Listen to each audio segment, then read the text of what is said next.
Today, we have a critical interview about the latest Trump banning of the Muslim Brotherhood. Assalamu alaikum. I'm Ahmed Ramadan for Muslim Network TV. Please make sure to like and subscribe and stay tuned for more exclusive news and latest interviews. Right now, we're joined with John Esposito, a leading scholar of Islam and international affairs, and a university professor at Georgetown University, where he founded the Al-Walid Center for Muslim Christian Understanding. He is the author of more than 50 books, including the Oxford Dictionary of Islam and Unholy War. He is widely regarded as one of the most influential voices on contemporary Muslim world issues, interfaith relations, and U.S. Middle East policy. Professor Esposito, thank you so much for joining us. Happy to be here.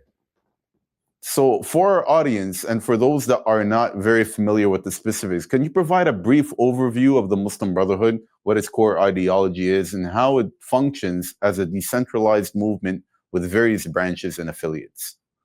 Yes, the Muslim Brotherhood was founded in Egypt, and it was a movement that was Islamically oriented, concerned with therefore Islam, but also with the politics of Egypt, as it were, the nature of the government, the problems with the government, the desire to implement a more Islamically oriented state and society. It had significant problems with Gamal Abdel Nasser, the dictator that ruled Egypt.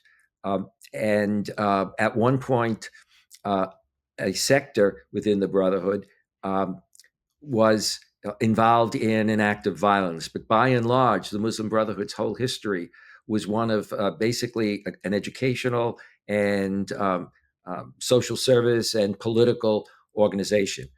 The significance of the Brotherhood politically, in terms of framing it, is to remember that under somebody like Nasser, you'd be talking about repression. And this was true for most governments since then. So under Sisi also. But the significance of the Brotherhood came at a point when it was elected in free and fair democratic elections in Egypt. And it was elected for a variety of reasons: the nature of authoritarian government and dissatisfaction with that government, economic problems in Egypt, and those that, and also supported by those that supported a movement that provided educational facilities, social services when there were crises in society. The Brotherhood was very often involved directly. And so at a certain point in again, democratic elections, Morsi was elected the president of Egypt. And at a certain point, subsequent to that, you had a tension between the established military that was still functioning and influencing a good deal of the political system there, and eventually you had the coup under President Sisi. Sisi then crushed the Brotherhood, violently killing thousands upon thousands of Brotherhood members, and imprisoning, estimates go from 60 to 80,000 people, many of whom were tortured, etc. And all of this is documented by major rights movements. Was documented then and continues to be documented. The Brotherhood, it's important, existed in many different countries in the Middle East. No, thank you for sharing that. There's a lot to unpack there. We're going to get to some of maybe the politics behind it. But what I wanted to ask you first is, how does this potential ban on the Muslim Brotherhood conflict with the fundamental American principles like freedom of speech and freedom of association, freedom of religion for Americans?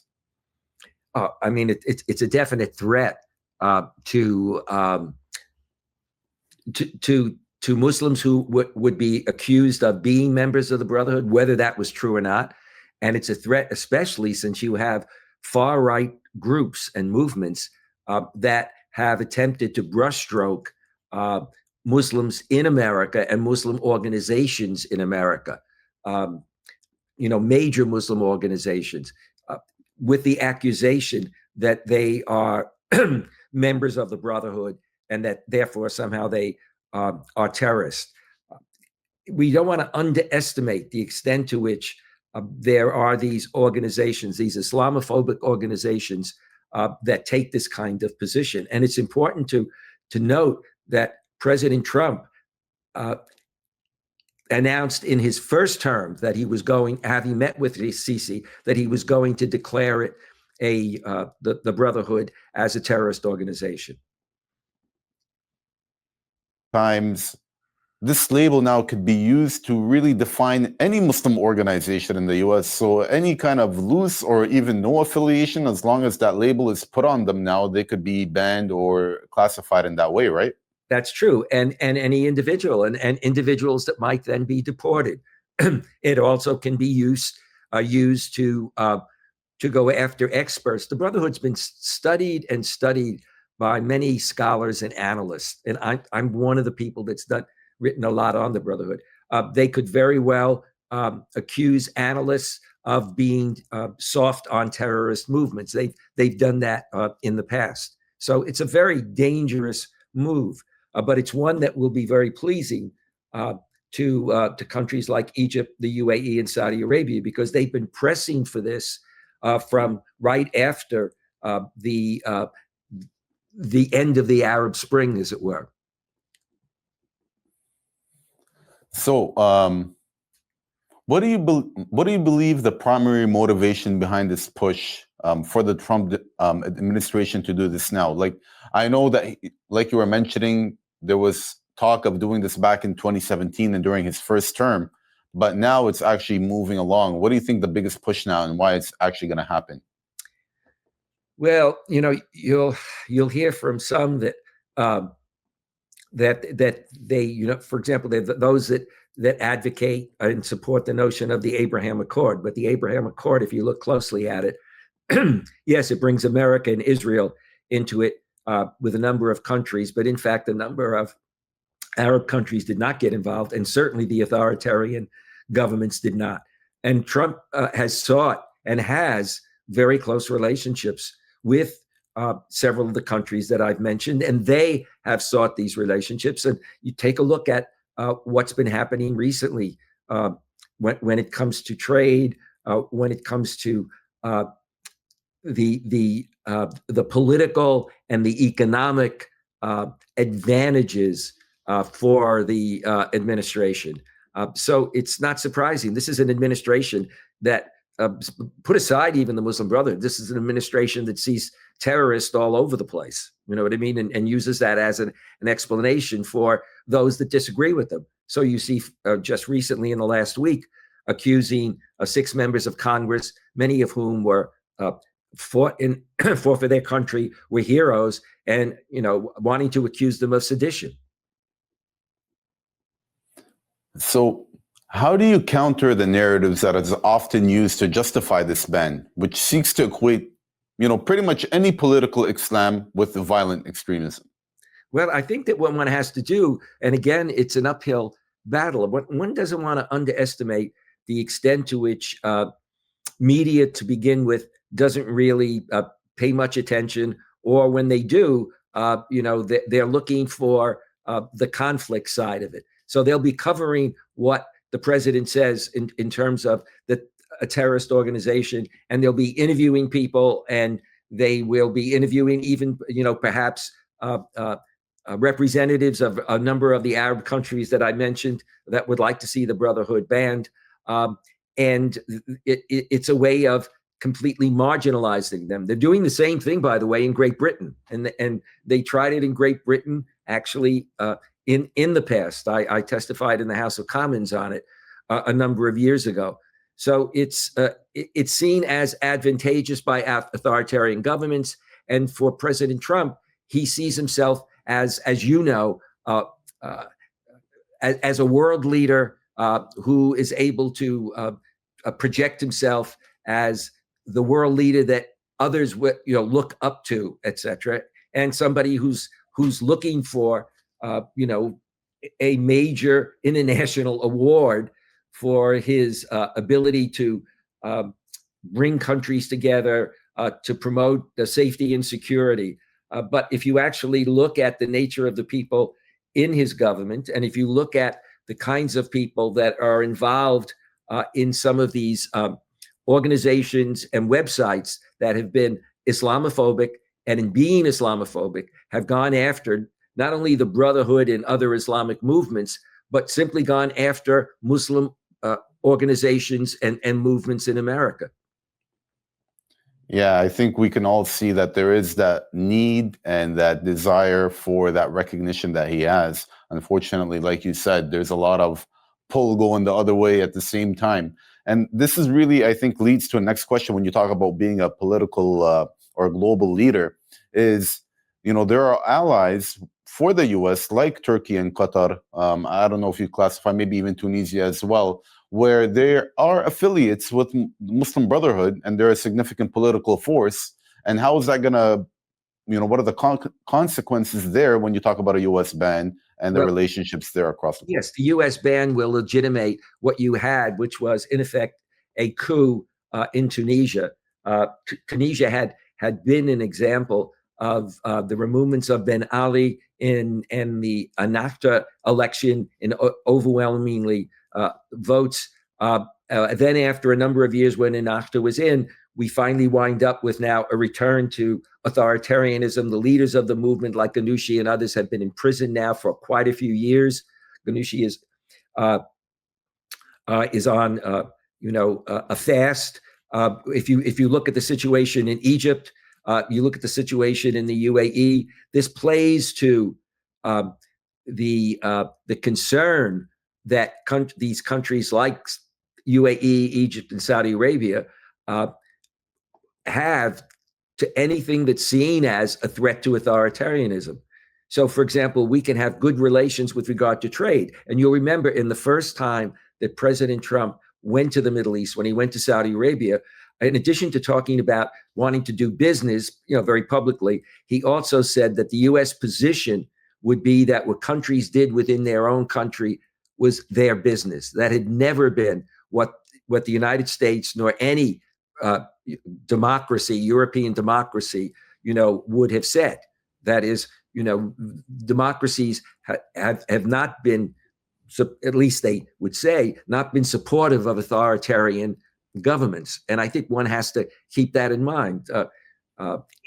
It plays to that desire to therefore marginalize these groups. And it's kind of interesting because the extent to which actually the Brotherhood has been tremendously weakened by the enormous imprisonment in the country, but also by the repression of so many who had to leave the country and find a place to just survive. The idea of being threatened by this, but there is a sense that this has been a viable option in the past, and so they'd rather marginalize that option. So I only have actually one question left, but I wanted to follow up before that last one with what you're talking about and just speak a little bit of how it actually plays into actual militant groups when they do something like this. Well, I mean, what militant groups will wind up saying, not ISIS, for example, will wind up saying, look what the reality of it is. The enemy is not just Arab governments, for example, or, specific Arab governments. The enemy is the United States and its foreign policy, or the enemy is, take a look at the growth and spread of Islamophobia, the massive demonstrations in the UK, in terms of getting 100,000 people to demonstrate, for a leader of the far right who may become the next prime minister. The Islamophobia that we've seen in Germany, across Europe, that we see in India, all of that plays to the extremists like ISIS and basically saying, they're all a problem. And countries like, the United States, would ban a group like the Muslim, the Muslim Brotherhood. I mean, people would understand if ISIS were banned. I mean, obviously it is banned as a terrorist group, but the idea that you take a group whose track record has been as a major mainstream social and political force in the recent past, and enough to get elected at a certain point in democratic elections, that raises all kinds of concerns. For sure. So my last question to you is, all eyes right now are on Gaza and Palestine and the situation there with the genocide. And I know that there's been documented influence from Israel also to get the Muslim Brotherhood designated this way. Can you just speak briefly about that, circumstance and how it all ties in? Well, it's played into one of the things that people have to realize to begin with is that you got both the Israeli government, but then you also have organizations that are supportive of the Israeli government's policies.